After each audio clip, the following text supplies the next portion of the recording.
তেঁতুলিয়ার ডাকবাংলো চত্বরে আয়োজিত হলো অপরূপা পঞ্চগড় সিজন 2 শীর্ষক আলোকচিত্র প্রদর্শনী। হিমালয় কন্যা খ্যাত পঞ্চগড়ের বর্ণিল সৌন্দর্য উঠে এসেছে প্রদর্শনীতে।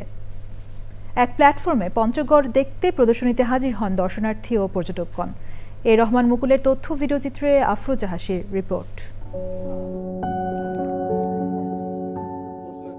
মহানন্দার বুকে একদিকে জলের খেলা, অন্যদিকে পাড়ে জমেছে রূপের আসর অপরূপা পঞ্চগড় সিজন 2।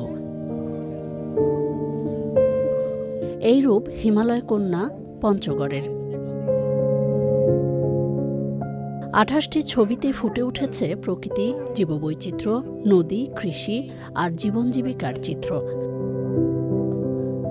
অনিন্দ্য সুন্দর কাঞ্চনজঙ্ঘার চিত্র প্রদর্শনীতে এনেছে ভিন্ন মাত্রা। কোনোটাই যে শাটার ক্লিক করলাম আর আমার ছবি হলো তা না, কোনোটার জন্য ওনাকে অপেক্ষা করতে হয়েছে দিনের পর দিন, মাসের পর মাস। এমনকি ওই যে এখানে মাছ ধরা নিষেধ, সেটার জন্য ওনার সময় গিয়েছে প্রায় 4 ইয়ার্সের মতো। ওনার ছবিগুলো দেখে পঞ্চগড়ের ব্যাপারে আমাদের ধারণা, তার সৌন্দর্যের ব্যাপারে ধারণাটাই পাল্টে যাচ্ছে।